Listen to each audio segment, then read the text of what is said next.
आज का टॉपिक है हमारा टेलनेट। फुल फॉर्म है इसका TEL for terminal, NET for network.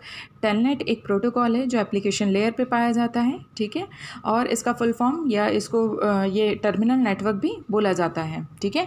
Terminal network का मेन काम ये होता है कि रिमोट कंप्यूटर जो आपके हैं, डिस्टेंस वाइज जो कंप्यूटर हैं आपके, उन कंप्यूटर को यूज़र कमांड की सहायता से क्या कर सकता है, आपस में जोड़ सकता है। क्यों जोड़ सकता है? जाहिर सी बात है, ये नाम से ही क्लियर हो रहा है कि नेटवर्क मतलब ऐसे कंप्यूटर्स का कलेक्शन जिसमें डेटा की शेयरिंग हो सके। तो डेटा की शेयरिंग के लिए आपका टर्मिनल नेटवर्क काम करता है, जो कि यूज़र कमांड पे रिमोट कंप्यूटर को आपस में एक्सेस करने की फैसिलिटी प्रोवाइड करता है। टर्मिनल वर्ड का मीन होता है एक ऐसे हार्डवेयर डिवाइसेस जो एक जगह से दूसरे जगह किसी भी प्रकार के डेटा की शेयरिंग के लिए रिस्पॉन्सिबल रहते हैं इंटरनेट की कनेक्टिविटी के थ्रू, ठीक है। तो वो टर्मिनल नेटवर्क आपके कंप्यूटर हो सकते हैं, मॉडेम हो सकता है, ठीक है, जिसके थ्रू हम एक जगह से दूसरी जगह डेटा शेयर कर सकते हैं। मोबाइल है, लैपटॉप है, डेस्कटॉप है, पाम टॉप है, ये सारे आपके क्या हैं, टर्मिनल, यानी ऐसे हार्डवेयर जो एक जगह से दूसरी जगह डेटा को सेंड करने के लिए या शेयर करने के लिए रिस्पॉन्सिबल हैं या फैसिलिटी प्रोवाइड करते हैं।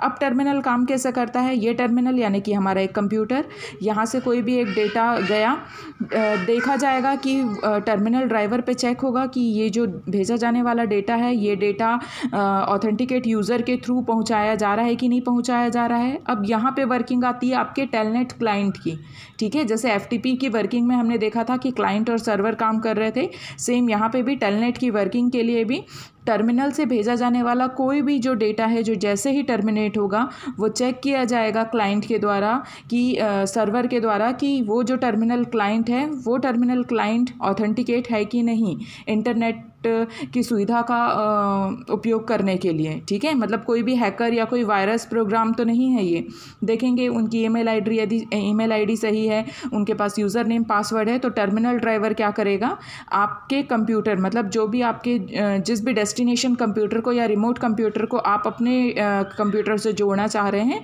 फिर ये जैसे ही ऑथेंटिकेट करता है सर्वर, फिर वो रिमोट कंप्यूटर के साथ आप टर्मिनल क्लाइंट को जोड़ देगा, ठीक है।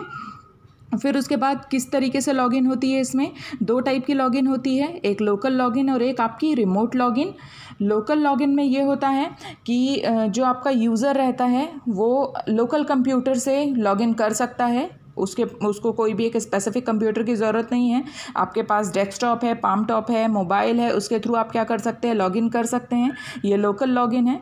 जबकि रिमोट लॉगिन ये होती है कि यूज़र यदि ऐसे एप्लीकेशन प्रोग्राम को रन करना चाह रहा है जो डिस्टेंस पे किसी कंप्यूटर में है, मतलब आप अपने घर के कंप्यूटर से कोई भी जो दूसरा पर्सन है उसके कंप्यूटर के किसी एप्लीकेशन प्रोग्राम को यदि रन करना चाह रहे हैं, तो वो आपकी कैसी लॉगिन कहलाएगी, रिमोट लॉगिन। तो लोकल लॉगिन को भी सपोर्ट करता है। लोकल लॉगिन से जाहिर सी बात है हम सभी कंप्यूटर का एक्सेस करते हैं। आप जो भी अपने कंप्यूटर में इंटरनेट की सुविधा का लाभ उठा रहे हैं वो सब किसके थ्रू होता है, लोकल लॉगिन के थ्रू। पर यदि आप अपने कंप्यूटर से दूसरे कंप्यूटर के किसी भी एप्लीकेशन प्रोग्राम को रन करना चाहते हैं तो वो क्या कहलाती है, रिमोट लॉगिन। जनरली ये जो टेलनेट प्रोटोकॉल है, जैसे कि FTP के जो एप्लीकेशन सॉफ्टवेयर थे वो अलग थे, तो सेम वैसे ही टेलनेट प्रोग्राम को यूज़ करने वाले जो आपके सॉफ्टवेयर हैं वो भी आपके अलग हैं।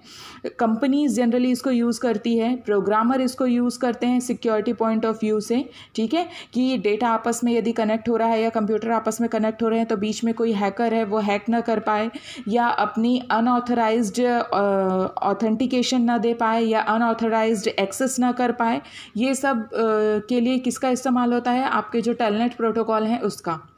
तो ये था हमारा telnet protocol. Telnet client clear होगा कि जब तक क्लाइंट के थ्रू रिक्वेस्ट नहीं जाएगी, सर्वर इसको आगे दूसरे कंप्यूटर पे पास ऑन नहीं करेगा, जब तक वो ये ना जान ले कि जिस भी टर्मिनल से वो डेटा आया है वो टर्मिनल ऑथेंटिकेट है कि नहीं है, इंटरनेट की सुविधा का उपभोग करने के लिए रजिस्टर है कि नहीं है, ठीक है।